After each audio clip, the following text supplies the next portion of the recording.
हम लोग एक बार जल्दी जल्दी रिवीजन कर लेते हैं, फिर आगे बढ़ते हैं।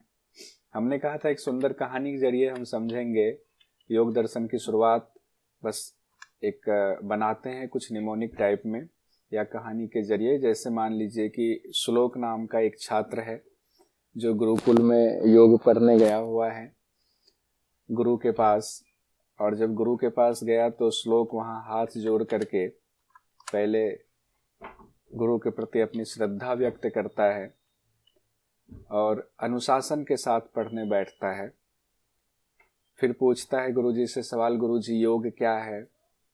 तो गुरुजी जवाब देते हैं कि तुम्हारे अंदर जो असंख्य मनोकामनाएं हैं, वासनाएं हैं, इच्छाएं हैं, उसका निरोध करना ही योग है। वो इच्छाएं अपने आप सर्वथा निरोध हो जाए, खत्म हो जाए, वही योग है। तो फिर श्लोक पूछता है कि अगर ये इच्छाएं, सारी इच्छाएं खुद ब खुद निरोध हो जाए, खत्म हो जाए, तो उससे होगा क्या? आखिर ये योग क्या है? तो ये है, उससे क्या प्राप्ति होगी? तो गुरुजी कहते हैं कि तब तुम्हारी आत्मा, यानी जो आत्मा तुम्हारे अंदर है, उसका दर्शन कर पाओगे, उसका स्वरूप तुम्हें महसूस होगा। तब श्लोक फिर पूछता है कि अब तक वो आत्मा किस स्वरूप में है? अगर अभी मुझे उस आत्मा का असली स्वरूप पता नहीं है, मैं उस स्वरूप में अवस्थित नहीं हूं, तब हो पाऊंगा जब चित्त की वृत्तियों का निरोध होगा। तो अभी जो मेरी आत्मा है वो किस स्वरूप में है? तो गुरुजी कहते हैं कि तुम्हारी कामनाएं, वासनाएं, जितनी वृत्तियां हैं, उसके रूप में वो आत्मा ढल गई है, उसी को अपना समझ रही है, उसी के रूप में खुद को समझ रही है।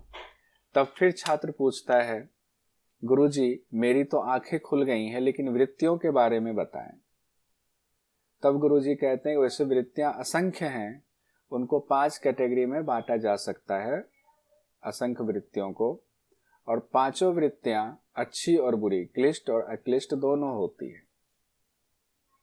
अब छात्र पूछता है कि पांचों का नाम बता दीजिए, कौन सी पांचों वृत्तियां हैं जिसको हमें खत्म करना है? तो गुरुजी कहते हैं प्रमाण, विपर्यय, विकल्प, निद्रा, स्मृति, ये 5 वृत्तियां हैं।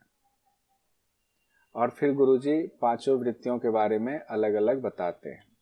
जैसे कि प्रमाण के बारे में कहते हैं प्रत्यक्ष, अनुमान, आगम प्रमाण है। उसके बाद विपर्यय के बारे में कहते हैं मिथ्या ज्ञान, जो कुछ देर के लिए ही सही सच मालूम पड़ता है, वो विपर्यय है। विकल्प वृत्ति के बारे में कहते हैं कि शब्द के द्वारा जो ज्ञान फैलाया जा रहा है, जो वास्तव में है ही नहीं, वस्तु से शून्य है, अवास्तविक ज्ञान है, लेकिन शब्द के द्वारा वो ज्ञान फैलाया गया, वो विकल्प है। रात को सोने पर भी जब सब इंद्रियों का अभाव सा हो जाता, सारी इंद्रियां निष्क्रिय हो जाती है, लेकिन फिर भी उठने के बाद नींद का आलंबन रहता है कि मुझे अच्छी नींद आई, खराब नींद आई, वो निद्रा वृत्ति है। समय समय पर जो पुराने अनुभव है वो प्रकट हो जाते हैं, स्मृति वृत्ति है। इस तरह से पांचों वृत्तियों के बारे में गुरुजी ने बताया। अब वो छात्र, वो शिष्य पूछ रहा है कि गुरुजी इन पांचों वृत्ति जो है, जो कि हमें आत्मदर्शन से रोक रहा है इनकी चंचलता की वजह से, तो इन पांचों वृत्तियों को कैसे रोकें, कैसे इसको शांत करें, निरोध करें? तब गुरुजी कहते हैं अभ्यास और वैराग्य से इनका निरोध करेंगे, आगे बढ़ेंगे। कल हम लोगों ने अभ्यास देख लिया था, स्थिति को बनाए रखने की कोशिश अभ्यास है, यत्न करना। और वैराग्य में कहा गया था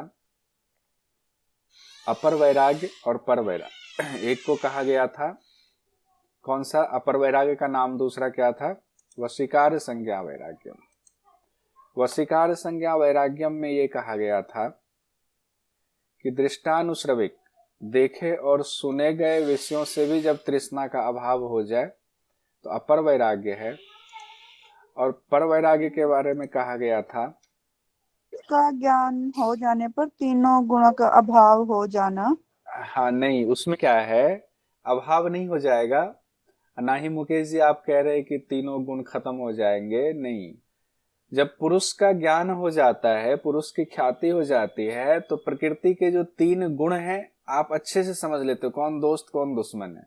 अब उसके प्रति तृष्णा का अभाव हो जाता है, उसके प्रति तृष्णा का अभाव हो जाता है। अगर ऐसा होगा कि वो लीन होगा, खत्म ही हो गया, तब तो खत्म ही हो गया, शरीर ही खत्म हो जाए। उसके प्रति जो सतगुण के जो गुण हैं, उससे जो चीजें हमारे संसार में चलती हैं, उसके प्रति तृष्णा का अभाव, रजोगुण के प्रति तृष्णा का अभाव, उससे जो चीजें बनती बिगड़ती हैं होती हैं, और तमोगुण से जो चीजें बनती बिगड़ती होती हैं उसके प्रति तृष्णा का अभाव होता है। वो कब होता है? जब पुरुष ख्याति होती है, जब आत्मदर्शन होता है, तब होता है। आइए अब हम लोग 17वें सूत्र से आते हैं, समाधिपाद के। और 17वें सूत्र में बात आ रही है संप्रज्ञात समाधि के। अभी जो हम लोगों ने देखा ऊपर, अपर वैराग्य और पर वैराग्य, तो अपर वैराग्य को हम लोगों ने देखा कि व्याख्याकारों ने कहा हुआ है वो संप्रज्ञात के साधन है, और पर वैराग्य को कहा गया वो असंप्रज्ञात के साधन है। तो संप्रज्ञात असंप्रज्ञात क्या है उसको भी समझना पड़ेगा। तो पहले संप्रज्ञात समाधि के भेद बताए गए हैं 17वें सूत्र में। कहते हैं वितर्क विचारानंदा स्मिता रूपानुगमात संप्रज्ञात है, यानी वितर्क विचार आनंद अस्मिता और रूपानुगमात, तो ये चार हो गया, वितर्क विचार आनंद अस्मिता। और उसके बाद कहा गया चारों के बारे में रूपानुगमात संप्रज्ञात, यानी कि संप्रज्ञात समाधि चार है, वितर्क है, विचार है, आनंद है, स्मिता है। और ये चारों रूपों में होने से संप्रज्ञात समाधि होती। चारों रूपों से तात्पर्य है कि स्टेप बाय स्टेप आप इसकी प्राप्ति करते हैं, यानी चार भाग में ये बटा हुआ है। यानी कि आप डायरेक्ट अस्मितानुगत समाधि पर नहीं पहुंच सकते, पहले वितर्क की सिद्धि होगी, फिर विचार की सिद्धि होगी, फिर आनंद की सिद्धि, फिर अस्मिता पर आप पहुंचेंगे, फिर उसकी सिद्धि होगी, फिर आप निर्बीज पर पहुंचेंगे, यानी संप्रज्ञात से असंप्रज्ञात पर पहुंचेंगे। अब जो ये चार है, वितर्क विचार आनंद अस्मिता, इसमें भी वितर्क के दो भेद होते हैं, विचार के भी दो भेद होते हैं, जो आगे बताया गया। कहाँ बताया गया? आगे इसी में 42वें सूत्र में बताया गया है सवितर्क, और 43वें सूत्र में निर्वितर्क बताया गया। वितर्क के भी दो भेद बताए गए हैं और विचार के भी दो भेद हैं। 44वें सूत्र में कहा गया है सविचार निर्विचार की बात आई है, और उसका आनंद और अस्मिता। तो हम लोग एक बार देखते हैं कि व्यास भाष्य में वितर्क विचार आनंद अस्मिता के बारे में क्या कहा गया है, क्योंकि व्यास भाष्य से बहुत सवाल पूछा जाता है और सबसे मान्य ग्रंथ तो यही है। चूंकि हम लोग समाधि पढ़ रहे हैं, अब संप्रज्ञात समाधि, कि हमें समाधि की प्राप्ति करनी है, तो व्यास भाष्य के मुताबिक कहा गया है कि वितर्क मतलब स्थूल का साक्षात्कार होना, यानी स्थूल विषय पर समाधि लगा रहे हैं, और समाधि लगाने के बाद उसको पूरी तरह से हमने अपने कंट्रोल में कर लिया, साक्षात कर लिया, उसमें जानने के लिए कुछ भी शेष नहीं रहा। उसके बाद है जब स्थूल को जान लिया तो स्थूल से ऊपर आएंगे सूक्ष्म। सूक्ष्म क्या है? स्थूल से ऊपर तन्मात्रा है विचार में, यानी वितर्कानुगत समाधि में स्थूल का साक्षात्कार होता है, ये व्यास भाष्य में कहा गया है। और विचारानुगत समाधि जो है संप्रज्ञात, उसमें तन्मात्रा का साक्षात्कार होता है। तन्मात्रा से ही स्थूल जो पंचमहाभूत है, स्थूल मतलब पंचमहाभूत, तो पंचमहाभूत की उत्पत्ति किससे हुई है? तन्मात्रा से हुई है। सांख्य में आपने पढ़ा होगा, नहीं तो एक दिन कर लेंगे इसको भी, सांख्य के जो 25 तत्व हैं उसको भी ले आएंगे।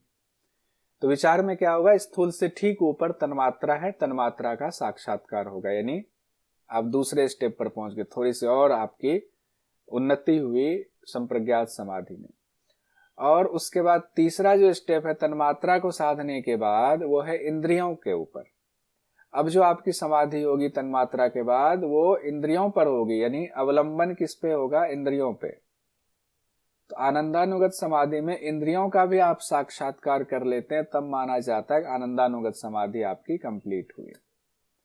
जब आप इंद्रियों को भी साक्षात कर लेते हैं, तब जाकर के अस्मितानुगत समाधि में बात आती है। अस्मितानुगत समाधि में कहते हैं जीवात्मा का साक्षात्कार होता है। जीवात्मा रूप में अवस्थित होने की बात नहीं कही गई है, लेकिन उसका साक्षात्कार मतलब उसके दर्शन होते हैं। तो अस्मितानुगत समाधि में कहा गया जीवात्मा का साक्षात्कार होता है। आप कहेंगे डायरेक्ट यहां से यहां नहीं जंप हो रहा है, बीच में और भी कई स्टेप्स हैं, क्योंकि इंद्रियां आई, इंद्रियां के बाद क्या है, इसके बाद जीवात्मा, और इसके बीच में और दो चीजें हैं। क्या है? अहंकार है, महद है, यानी बुद्धि है। तो हाँ, अहंकार और बुद्धि है, तो वो भी दो चीजें हैं, तो उनका भी साक्षात्कार होगा। तो कहते हैं लेकिन वहां जाकर के आपको ये दिखने लगता है कि पर्दा है और उस तरफ आत्मा है, तो एक तरफ आत्मा का साक्षात्कार तो होने लगता, पता चल जाता है। और इसमें कहा गया व्यास भाष्य में, अस्मिता में, इसमें जीवात्मा का साक्षात्कार होता है। तो ये सभी क्या है? आलंबन वाली समाधि है। आलंबन वाली समाधि मतलब जिसमें किसी विषय को रख करके, किसी विषय वस्तु को हम रखते हैं, फिर उस पर हम ध्यान लगा करके उसकी समाधि करते हैं। इसीलिए इसको सबीज समाधि कहा गया। जैसे स्थूल विषय पंच महाभूत है, वो विषय है, पंच महाभूत का आलंबन करेंगे तो सबीज समाधि हुआ। तन्मात्रा है, तन्मात्रा पर जो है हम ध्यान लगाते हैं तो वो भी सबीज समाधि हो गया। इंद्रियों पर ध्यान लगाते हैं, वो भी सबीज समाधि हुआ। उसके बाद हम उससे ऊपर बढ़ते हैं, अगर बुद्धि और अहंकार और बुद्धि पर लगाते हैं, वो भी सबीज समाधि होगा। जीवात्मा का साक्षात्कार तब होता है। तो ये सब सबीज समाधि में आता है। क्यों आता है? कि इसमें आलंबन वाली समाधि है ये। अब परीक्षा में पूछा जाता है कि संप्रज्ञात समाधि के कितने भेद बताए गए? तो आपका क्या जवाब होगा? 4 भेद है। वितर्क, विचार, आनंद, अस्मिता, 4 समाधि होगा। ममता जी जब पूछेंगे तो माइक और कीजिएगा, हैंड रेज कीजिएगा तब बोलिएगा, ठीक है? जब ऐसे बोलेंगे। हाँ, डालमनी जी कुछ आपने हैंड रेज किया हुआ था, क्या कुछ पूछ रहे थे? सर, ये इंद्रियों का साक्षात्कार सर, इसको कैसे किया जाता है, ये थोड़ा बताइए। कैसे किया जाता है? मेरा हुआ ही नहीं तो कैसे बताएं कैसे किया जाता है? वो समझ नहीं पा रहे सर, इंद्रियों का साक्षात्कार। इंद्रियां का देखिए, इंद्रियां कितनी है, मतलब बता देता हूं कि इसका अर्थ क्या हुआ, लेकिन ये पूरी तरह से आप सोचो कि आत्मसात वाली स्थिति बता दें, जिसका हुआ नहीं है वो आपको पूरा समझा नहीं सकता, सीधी सी बात है, एकदम स्पष्ट है। लेकिन हम लोग ज्ञान की दृष्टि से तो समझ ही सकते हैं अर्थ, क्योंकि ऋषि मुनियों ने समझाया हुआ है, व्यास भाष्य में बताया हुआ, तो आप समझ सकते हैं। इंद्रियां कितनी है? तो 11 इंद्रिय जो है ना, अभी आप इंद्रियों को कंट्रोल ही नहीं कर पा रहे हो, आपको पता ही नहीं चल रहा है कि इंद्रिया जो है, अभी रसगुल्ला खाने का मन क्यों हो रहा है, अभी गुस्सा क्यों आ रहा है, अभी हमारा कोई काम जो है करने का, कहते हैं ना, ये नहीं चाह रहे थे फिर भी हो गया, पता नहीं कैसे हो गया। तो क्या क्यों होता है ऐसा? क्योंकि इंद्रियां हमारे कंट्रोल में नहीं होती है। क्यों नहीं कंट्रोल में होती है? क्योंकि हम उसको जानते ही नहीं है, सिर्फ हमने पढ़ा हुआ है कि 11 इंद्रियां हैं। अब आंखें हैं तो आंखों को क्या देखना चाहिए, क्या नहीं देखना, आंखें निर्मलता की स्थिति में कब पहुंचेंगे, इसका ज्ञान नहीं है, क्योंकि उस पर साक्षात्कार नहीं हुआ, कंट्रोल नहीं हुआ है। तो 11 इंद्रियों को जब हम भली भांति समझ लेते हैं और उसको अपने कंट्रोल में ले आते हैं, उसी को साक्षात्कार कहते हैं। साक्षात्कार का मतलब थोड़ी है कि देख लेना, देख तो आंखें दिख रही हैं, हाथ दिख रही हैं, कर्मेंद्रियां हाथ हैं, आंख नाक कान सब दिख रही हैं, लेकिन आंख नाक कान, हाथ हाथ नहीं है, आंख आंख नहीं है, कान कान नहीं है। अगर आंख आंख है और आंख में हम सुआ भोंक दें, आंख तो तब भी रहेंगी लेकिन दिखेंगी नहीं। तो उस आंख की जो सूक्ष्म शक्ति है, उन इंद्रियों की जो सूक्ष्म शक्ति है जिसकी वजह से वो कार्य करती है, उन सूक्ष्म शक्तियों का पूरा गणित, पूरी संरचना का पता चलता है, फिर हम उसको कंट्रोल कर पाते हैं। यही होता है इंद्रियों का साक्षात्कार, यही होता है। उसी तरीके से बाकी स्थूल हो चाहे तन्मात्रा हो, बाकियों का भी साक्षात्कार से तात्पर्य यही होता है। ठीक है जी सर। अब हम लोग इसमें कंट्रोल से साक्षात्कार का मीनिंग लिया गया है। सिर्फ कंट्रोल तो तब होगा ना जब आप जानेंगे, उसके बारे में कुछ भी जानने के लिए शेष नहीं रह जाता है। उन इंद्रियों के बारे में सब कुछ, उन इंद्रियों के बारे में हम जान गए, अब कोई शंका, कोई शुभा नहीं है, कोई विषय ही नहीं, कोई मतलब अब कोई संशय ही नहीं है। तब जब सब कुछ हम जान लेते हैं, अपने आप वो कंट्रोल में हो जाता है, वही साक्षात्कार हो गया। अब आगे बढ़ते हैं हम।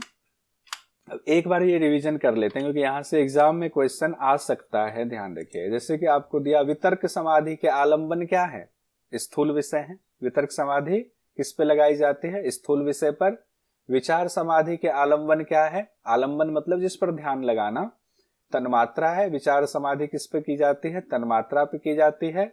आनंदानुगत समाधि के आलंबन क्या है? इंद्रिय है। अस्मितानुगत समाधि के आलंबन क्या है? जीवात्मा है। ये कहां से लिया है हमने? ये व्यास भाष्य से हम लोगों ने लिया हुआ है।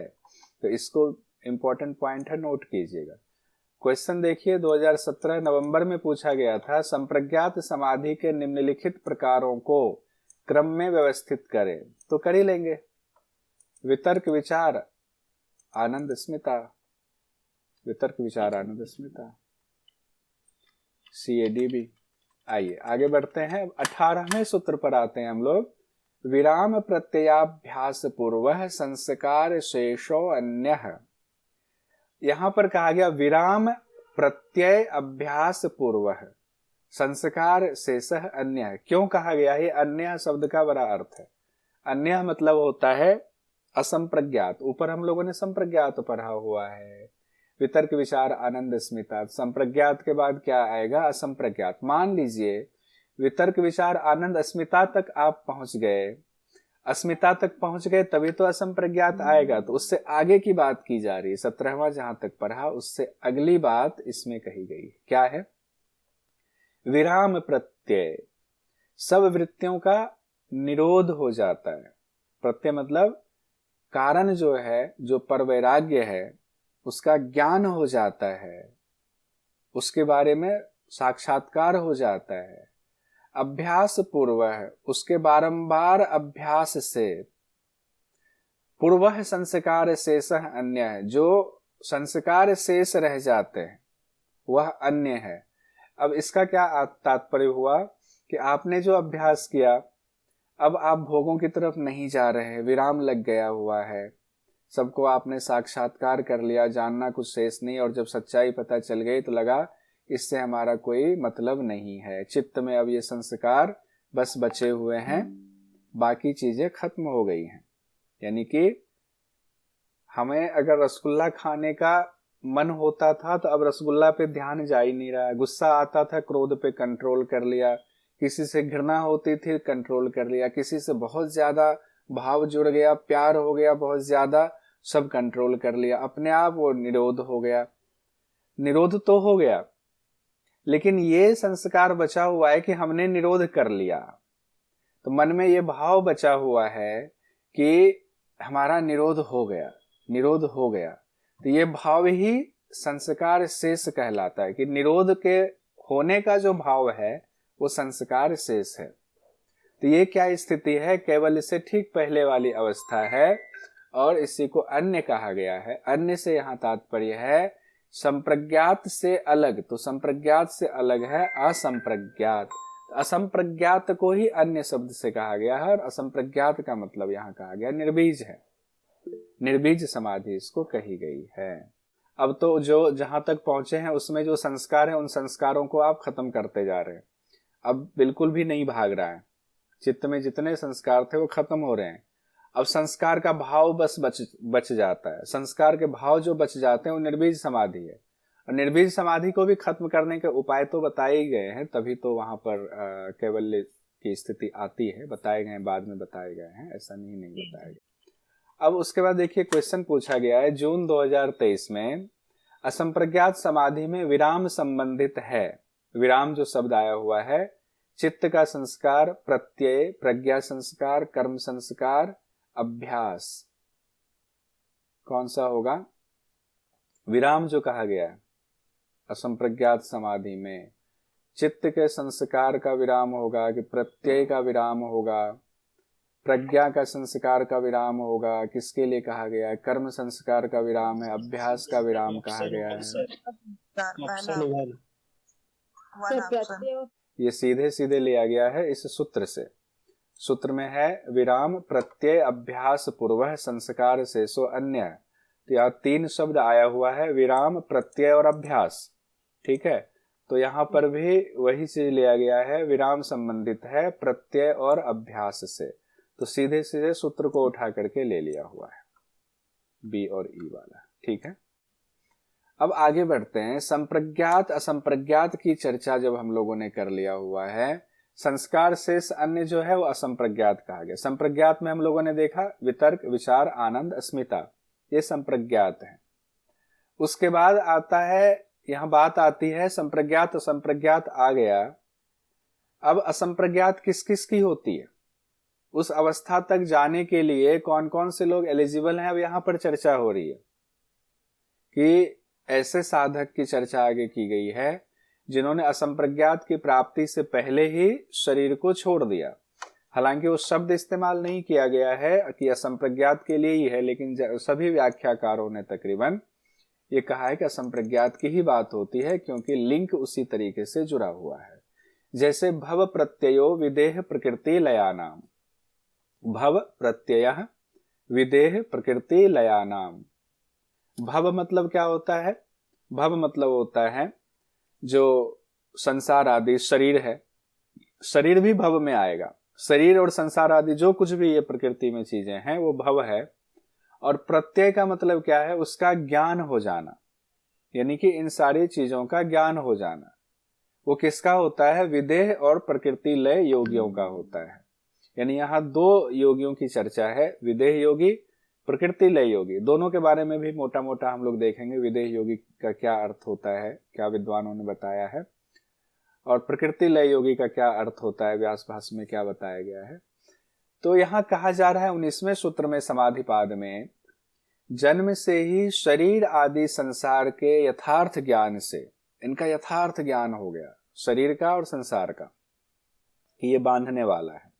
जैसे यथार्थ ज्ञान हुआ आपको समाधि होती है, तो वो समाधि असंप्रज्ञात समाधि होती है, यानी जन्म से ही संप्रज्ञात समाधि हो जाती है। बस गुरु मिले नहीं, उन्होंने आशीर्वाद दिया नहीं, पहले का किया हुआ है सब जो है आपको याद आ गया, असंप्रज्ञात समाधि हुई। अब आप असंप्रज्ञात समाधि में आगे बढ़ते हैं कैवल्य की तरफ, मोक्ष की तरफ। भव प्रत्यय किनका होता है? ये समाधि असंप्रज्ञात किनकी होती है? विदेह और प्रकृति लय योगियों की होती है।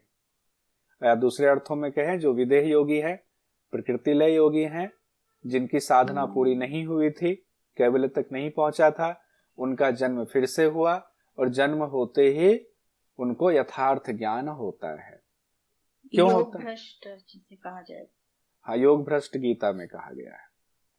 ठीक है, अब आगे बढ़ते हैं। तो उनका पहले से जन्म से ही वैराग्य रहता है। स्वामी विवेकानंद जी का पहले से तो वैराग्य था, जन्म से ही था। इतने कम उम्र में, हम लोग उनकी उम्र जो है इतनी हो गई है, फिर भी उनके 1% भी हम लोगों ने प्राप्त नहीं किया, कुछ भी नहीं, सुई के नोक के बराबर भी नहीं। और उन्होंने तो इस उम्र में जो है पूरे मोक्ष को प्राप्त कर लिया। भव प्रत्यय का अर्थ समझ गए? भव का अर्थ है शरीर और संसार आदि जो ये चीजें हैं, ये भव है। प्रत्यय का अर्थ होता है इन चीजों का यथार्थ ज्ञान। किन चीजों का? शरीर और जो बाकी वस्तुएं हैं उनका। विदेह योगी का क्या तात्पर्य होता है? पिछले जन्म में साधना करते करते अब उनको ये पता चल गया कि देह जो है, देह जिन चीजों से बना, ये देह और देह जिन चीजों के मिश्रण से बना हुआ है, सबके कर्ता धर्ता तो ईश्वर ही है।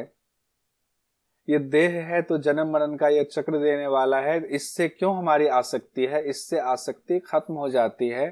वो देह को, यानी प्रकृति, इस प्रकृति रूपी जो देह है, इसको वो मान लेता है कि नाशवान है, और फिर उनका अपने देह से भी निवृत्ति हो जाती। निवृत्ति मतलब ये नहीं कि देह छूट जाता है, निवृत्ति का मतलब ये है कि मोह खत्म हो जाता है इस देह से, और वो ईश्वर में ही रम जाते हैं। उसी तरह प्रकृति लय योगी में क्या होता है? जो प्रकृति के सभी जो 25 तत्व हैं उनका साक्षात्कार कर लेते हैं, और उन तत्वों में उनको दोष दिखाई देने लगता है कि सभी तत्व हमें बांधने वाले हैं। अब उनकी उपासना का कोई फायदा नहीं है कि प्रकृति की उपासना हम क्यों करें। उपासना तो सिर्फ ईश्वर की करनी चाहिए, उपास्य तो सिर्फ ईश्वर हैं, प्रकृति के तत्व हमारे उपास्य नहीं हो सकते। फिर वो उपासना करने लगते ईश्वर की। यानी दोनों ही स्थिति में उपासना ईश्वर की ही होती है, बस कहने का तरीका अलग है, देखने का नजरिया अलग है। और अब एक लाइन में इसको समरी में कहें तो जन्म से ही विदेह योगी और प्रकृति लय योगी का भव प्रत्यय हो जाता है, यानी असंप्रज्ञात समाधि प्राप्त करने की उनकी योग्यता होती। बस गुरु को की खोज की जरूरत है, गुरु मिल ही जाते हैं उनको, फिर वो कैवल्य की तरफ बढ़ जाते हैं। आगे अब बात आती है कि विदेह योगी देख लिया हम लोगों ने, प्रकृति लय योगी देख लिया, लेकिन बाकी योगियों की क्या? जो उस अवस्था तक नहीं पहुंचे, विदेह योगी नहीं है, प्रकृति लय योगी की अवस्था तक नहीं पहुंचे, योग साधना में लगे हुए हैं, ऐसे योगियों की समाधि कैसे लगती है, तो इसके बारे में यहां बात की गई है। इसी को साधना पंचक भी कहा गया है। साधन पंचक कहा गया, श्रद्धा वीर्य स्मृति समाधि प्रज्ञा पूर्वक इतरे शाम। यानी श्रद्धा, वीर्य, स्मृति, समाधि, प्रज्ञा पूर्वक इतरे शाम। जो दूसरे योगी हैं विदेह और प्रकृति लय को छोड़ करके जो बाकी योग साधक हैं, योग की साधना कर रहे हैं और उनको समाधि की प्राप्ति होगी, तो श्रद्धा से होगी, वीर्य से होगी, स्मृति से होगी, समाधि से होगी, प्रज्ञा पूर्वक होगी। अब क्या है ये, इसका अर्थ क्या है? श्रद्धा, वीर्य, स्मृति, समाधि, प्रज्ञा पूर्वक, ये 5 जो साधन बताए गए हैं जिससे असंप्रज्ञात की तरफ वो बढ़ेंगे, इसी को साधन पंचक कहा गया है। श्रद्धा से मतलब है कि उनकी तो पहले गुरु में, उस साधना में, जो साधना की हमें योग प्राप्त करना है, आत्मदर्शन करना है, उस विषय में और गुरु में उनकी प्रसन्नता होनी चाहिए, उनकी तीव्र इच्छा और श्रद्धा होनी चाहिए। पहले तो श्रद्धा होनी चाहिए, श्रद्धा नहीं होगी तो होगा ही नहीं, काम ही खत्म है। उसके बाद उनके अंदर वीर्य, वीर्य से यहाँ तात्पर्य है बल होना चाहिए। श्रद्धा के बाद उसको प्राप्त करने के लिए बल चाहिए, तभी तो अभ्यास कर पाएंगे। योग अभ्यास में वो बल की जरूरत है, उस वीर्य की जरूरत है, उस पुरुषार्थ की जरूरत है, इसको वीर्य कहा गया है। तीसरा जो साधन है वो है स्मृति। स्मृति का मतलब ये कहा गया है, व्यास भाष्य में भी कहा गया है कि जो पूर्व में अगर आपने कभी योग का अभ्यास किया है या अच्छी बातें आपने सुनी है या गुरु ने आपको जो बताया हुआ है वो आपके स्मृति में रहना चाहिए, वो हटना नहीं चाहिए, वो भूलना नहीं चाहिए। ऐसे जो अच्छी चीजें हैं जो कि आपके लिए उस साधन को समर्थन देने के लिए, बढ़ाने के लिए, ऐसे स्मृति, ऐसी चीजें जो आपने सीखी हैं या पहले जो अभ्यास किया है वो आपके स्मृति में रहना चाहिए, ऐसा अनुभव। उसके बाद है समाधि। ऐसा नहीं कि आज गुरु ने सिखाया अभ्यास, कल भूल गए तो टूट जाएगा ये अभ्यास का क्रम। उसके बाद है समाधि। समाधि, अब कहेंगे समाधि तो प्राप्त कर रहे हैं लेकिन हम असंप्रज्ञात समाधि कर रहे हैं, इसीलिए बीच में ये समाधि शब्द आया है कि समाधि की शुरुआत तो वितर्क से हो जाता है, स्थूल से हो जाता है। चित्त को पहले एकाग्र, चित्त शुद्ध करेंगे तो एकाग्रता की स्थिति आएगी, तो चित्त शुद्धि की बात बाद में आ रही है। तो एकाग्रता की स्थिति, चित्त को अब जिस विषय में लगा रहे हैं उस विषय में वो लगा हुआ है, इधर उधर नहीं भटक रहा है। कहा श्वास पे ध्यान ले जाओ, यानी कि अपने चित्त को श्वास पे लगाना है। अवलंबन किसका कर रहे हैं? श्वास का। अब चित्त कहीं और जा रहा है, किन्हीं और बात में, तो स्थिर नहीं हो रहा है। तो चित्त की एकाग्रता, चित्त वहां लगा हुआ है, जितनी देर तक गुरु ने कहा कितनी इतनी देर तक लगना चाहिए, लग जा रहा है, उस स्थिति में पहुंच गया तो समाधि हो गया। उसके बाद कहा गया प्रज्ञा पूर्वक। ज्ञेय का ज्ञान प्रज्ञा, प्रज्ञा मतलब बुद्धि होता है, प्रज्ञा मतलब बुद्धि। ज्ञेय का ज्ञान, ज्ञेय का मतलब होता है जो हमें जानना है, जिसकी साधना कर रहे हैं। हमें मान लीजिए कि सब लोगों ने कहा तन्मात्रा का ज्ञान हमें करना, विज्ञान नहीं है, तो उस वक्त जब हम तन्मात्रा पे समाधि लगा रहे हैं तो तन्मात्रा ज्ञेय होगा, ज्ञेय का ज्ञान होना। तो उस ज्ञेय का ज्ञान जब हो जाता तो प्रज्ञा है, यानी कि उस वस्तु का अब हमें पूरा ज्ञान हो गया, तो उसी को प्रज्ञा कहा गया है। यथार्थ ज्ञान हो गया, सब कुछ जान लिया, जो सरिता जी ने कहा, कुछ भी जानने के लिए शेष नहीं रहा। इसको इसी सीक्वेंस में याद करना, एग्जाम में आता है। क्या? श्रद्धा, वीर्य, स्मृति, समाधि, प्रज्ञापूर्वक। श्रद्धा, वीर्य, स्मृति, समाधि, प्रज्ञापूर्वक। एग्जाम में एक बार आया हुआ था साधन पंचक शब्द दे करके, और लोग कंफ्यूज हो रहे थे साधन पंचक, लेकिन जब ऑप्शन देखा तो समझ में आ गया कि ये तो श्रद्धा, वीर्य, स्मृति, समाधि की बात हो रही है। हम लोग आगे बढ़ते हैं। साधन पंचक को ही उपाय प्रत्यय कहा गया है। एक तो भव प्रत्यय है जो विदेह योगी और प्रकृतिलय योगियों का होता है, और उपाय प्रत्यय किनका होता है? जो उनके बाद जो बाकी योग साधक हैं उनका होता है। तो उपाय प्रत्यय सामान्य योग साधकों का होता है, जिसमें कि 5 चीजें कही गई, जिसको साधन पंचक कहा गया। कई बार रिपीट हो गया। अब देखिए क्वेश्चन क्या आया हुआ था, दिसंबर 2019 में जो क्वेश्चन आया था वो देखिए। महर्षि पतंजलि के अनुसार निम्नलिखित को सही क्रम में सजाएं। स्मृति, प्रज्ञा, वीर्य, श्रद्धा, समाधि। स्मृति, प्रज्ञा, वीर्य, श्रद्धा, समाधि। अब इसको सीक्वेंस में सजाना है, कोई दिक्कत नहीं है। श्रद्धा, वीर्य, स्मृति, समाधि, प्रज्ञा पूर्वक। बताइए कौन बताएंगे? मेघा जी बताइए। समाधि, प्रज्ञा। हाँ ममता जी बढ़िया। ऑप्शन 3 DCAEB बढ़िया।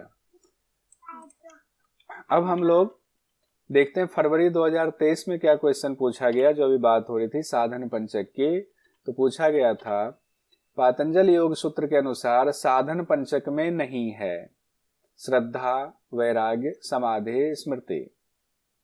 वैराग्य नहीं है। अब यहाँ हाँ वैराग्य नहीं है, यहाँ नया शब्द ले आए। और जब हम देखते हैं कि श्रद्धा, वैराग्य, समाधि, स्मृति, तो हमें वो सूत्र अपने आप, अगर आपने ज्यादा बार पढ़ा हुआ है, रिवीजन किया है, मीना जी की क्लास में आपने उसको अभ्यास किया जैसा उन्होंने बताया है, तो ये शब्द आते ही आपको वो सूत्र अपने आप दिमाग में उभर आएगा। दिमाग में उभरते ही आपको पता चल जाएगा कि ये वैराग्य उसमें नहीं है। अब ये क्वेश्चन एक ऐसे देखते हैं बनाया हुआ, अगर इस तरह से क्वेश्चन आ जाए, सोहन ने प्रकृति के इतने रूप देखे और इतनी बातें सुनी कि उनसे वैराग्य उत्पन्न हो गया, कथन संबंधित है किससे? अपर वैराग्य। अपर वैराग्य से, क्योंकि देखी और सुनी गई बातों की बात हो रही है। सतरज तम से भी तृष्णा का अभाव हो जाए, सतरज तम से भी तृष्णा का अभाव हो जाए, तो ये कथन निम्नलिखित में से किससे संबंधित है? आइए आगे बढ़ते हैं। अब हम लोग आते हैं, हमने देखा विदेह योगी प्रकृति लय योगी का भव प्रत्यय होता है, बाकी का उपाय प्रत्यय होता है। उपाय करना पड़ता है उनको, पांच साधक पंचक की स्थिति में आना पड़ता है। उसके बाद हम देख रहे हैं समाधि की प्राप्ति जो हमें हो रही, चाहे वो साधक करे चाहे ये साधक कोई भी करे, सारे साधक ले ले, तो क्या उसमें गति का भी कोई इंपॉर्टेंस है, इंटेलिजेंसी का भी कोई इंपॉर्टेंस है? तो है। 21वें नंबर के सूत्र में कहा गया है तीव्र संवेगा नाम आसन्नः, यानी तीव्र संवेगा नाम आसन्नः। तीव्र संवेग के साधन के लिए कहा गया। समाधि जल्दी मिलती है कैसे? जिनके अंदर वैराग्य बहुत अच्छा है, गुरु की कृपा है, गुरु के प्रति बहुत अच्छी श्रद्धा है, और वो साधन बाकी लोगों से ज्यादा कर रहे हैं, तीव्र कर रहे। तीव्र का मतलब लगातार निरंतर कर रहे हैं, जो कि अभ्यास दृढ़ भूमि में कहा गया है, उसका पूरा पालन कर रहे हैं। तो उनके चित्त की वृत्ति की गति काफी, चित्त वृत्ति के निरोध की गति काफी तीव्र है, तो उन्हीं को ज्यादा समाधि मिलेगी, पहले समाधि मिलेगी। ज्यादा क्या, उनको पहले समाधि की प्राप्ति होगी, जिनके जो साधन को जितना ज्यादा सटीकता से और तेज गति से ज्यादा कर रहे हैं।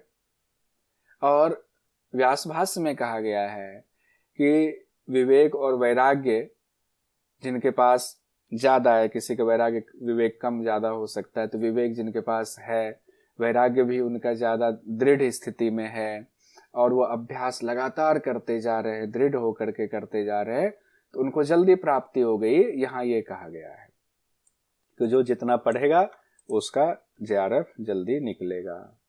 अब इसमें भी कहा गया है पढ़ने वालों में कि जो जल्दी, अब सब में है, वैराग्य भी है, अच्छे से कर रहे हैं, वो अभ्यास भी खूब कर रहे हैं, गुरु के प्रति श्रद्धा भी है, उसमें भी 3 कैटेगरी होता है साधना का।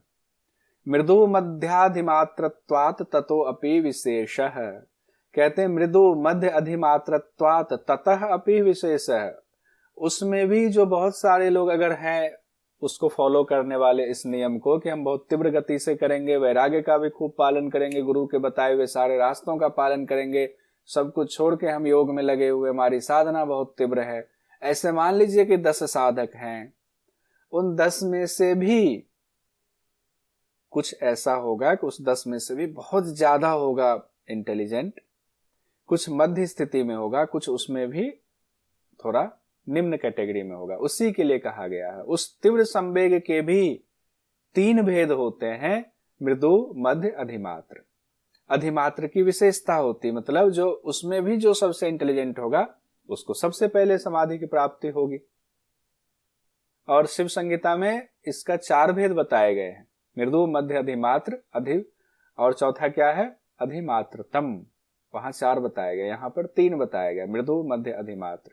जैसे कि मैं अक्सर एग्जाम्पल देता हूँ, आईआईटी में जो लोग पास होकर गए उनको ऑलरेडी इंटेलिजेंट माना जाता है, लेकिन वहां भी तो एग्जाम्स होते हैं, वहां भी तो कोई होगा उन 40 में या 50 में जो और इंटेलिजेंट होगा, उसके नंबर और ज्यादा आते होंगे, कुछ मीडियम कैटेगरी का होगा, कुछ उसमें भी निम्न कैटेगरी का होगा। तो साधनों में भी हल्की, मध्यम और उच्च होने से तीव्र साधना करने वाले जो अधिमात्र वाले हैं उनको जल्दी समाधि मिलती है। अब हम आगे ईश्वर वाला आ गया, ईश्वर वाला फिर अगर अभी करेंगे तो पूरा ही करना पड़ेगा, और पूरा करने पर 3 घंटे से आप लोग बैठे बताएं, अब कंप्लीट करें इसको, ईश्वर प्रणिधान वाला, या इसको कल करें। आप कहोगे तो कर लेंगे, बाकी लोग भी बताएं, कहेंगे तो आज ही करेंगे, नहीं तो इसको कल करेंगे। कल करते हैं। कल कल करेंगे।